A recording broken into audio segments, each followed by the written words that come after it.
अगर आप मोटरवे पर M2 इस्लामाबाद की तरफ से लाहौर आए हैं तो टूल प्लाजे पर 1 दर्जन से जायद बूथ हैं।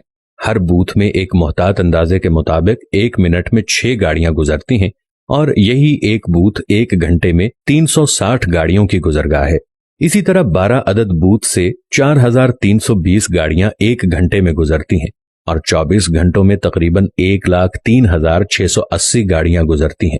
इस्लामाबाद से लाहौर तक एक कार का टैक्स 1,000 रुपया है और इसी तरह बड़ी गाड़ियों का 4-5 हजार तक टैक्स चला जाता है। हम अगर एवरेज एक गाड़ी का टैक्स सिर्फ 1,000 रुपया भी लगाएं तो इस हिसाब से 24 घंटों के अंदर ये प्लाजा कम से कम 10.5 करोड़ रुपए जनरेट करता है। इस तरह मुल्क भर के मोटरवे और हाईवेज पर इन टूल प्लाजों की तादाद गिन लें और फिर इनको करोड़ों से ज़र्ब दें तो सिर्फ टोल टैक्स की मद में रोजाना के हिसाब से अरबों रुपए हुकूमत के खजाने में जमा हो रहे हैं। आप जिस गाड़ी में सफर कर रहे हैं इसमें पेट्रोल की मद में कम से कम 1 लीटर पर 50 रुपए टैक्स काटा जा रहा है। आप हिसाब करें कि रोजाना लाखों गैलन के हिसाब से जो पेट्रोल डीजल कंज्यूम हो रहा है इसका टैक्स भी रोजाना अरबों रुपए के हिसाब से हुकूमत के खजाने में जा रहा है।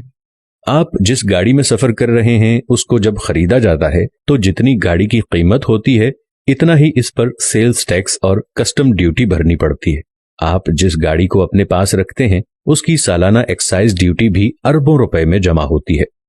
आपकी बिजली का बिल भी अगर 10,000 रुपए है तो असल बिजली की कीमत 3,000 निकालकर बकाया 7,000 रुपए टैक्स है जो माहाना हर कंज्यूमर से काटा जाता है और अरबों रुपया खजाने में जमा होता है। इसी तरह गैस के बिल पर भी इसी शरह से टैक्स लग रहा है और खजाने में जमा हो रहा है। आप एक मेडिकल स्टोर से 300 रुपए की दवाई खरीद रहे हैं।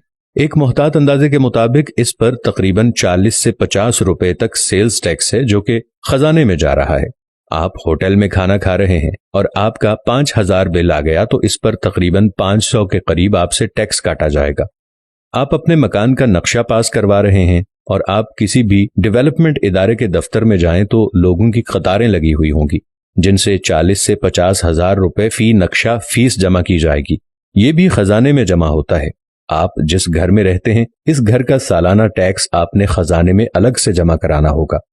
आप घर के लिए ग्रोसरी की खरीदारी कर रहे हैं, इस पे भी आपने टैक्स देना होगा। अगर आप पढ़ रहे हैं और अपने लिए किताबें और पेंसिलें खरीद रहे हैं इस पर भी आप टैक्स दे रहे हैं। आप किसी सयाहती टूर पर जा रहे हैं तो कई जगहों पर नाके लगे हुए होते हैं और TMA के नाम से आप पर टैक्स लिया जा रहा होता है। आप बैंक में पैसे जमा करवाते हैं या निकालते हैं, इस पर भी आपने टैक्स देना होगा।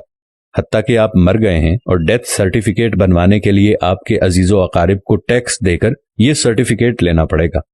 इसके अलावा हुकूमत के पास ऐसे बेशुमार असासे हैं जिन्हें बेचकर अरबों रुपए हुकूमत के खजाने में जा रहे हैं। जैसा कि हाल ही में इस्लामाबाद के ब्लू एरिया में CDA ने अपने चंद कनाल का प्लॉट 8 अरब रुपए में बेच दिया। ये ना पहला प्लॉट था और ना ही आखिरी प्लॉट है। मैं नहीं समझता कि मेरे पास अगर चंद मरले का कमर्शियल प्लॉट होता तो उस एक प्लॉट से मेरी जिंदगी शानदार गुजरती, बल्कि मेरी आने वाली नस्ल भी उससे भरपूर इस्तेफादा करती है। मेरे पास अगर छोटा सा कारखाना हो तो हमारी अगली नस्ल इससे फायदा उठाती है। एक ट्रांसपोर्टर के पास एक आध बस या ट्रक हो तो उसकी पूरी फैमिली की किफालत उससे होती है। मगर सवाल यह है कि जिस मुल्क में अरबों खरबों के टैक्स रोजाना की बुनियाद में इकट्ठे हो रहे हैं वो क्यों मफलूकुल हाल है और दुनिया के सामने हाथ फैला रहा है। अब तो हुक्मरानों से हिसाब करना होगा और हर शहरी ने उठना होगा। सियासी जमातें बेशक कुछ भी ना करें मगर हमने इस मुल्क को बचाना है और अपने मुल्क के लिए हम ही ने सोचना है।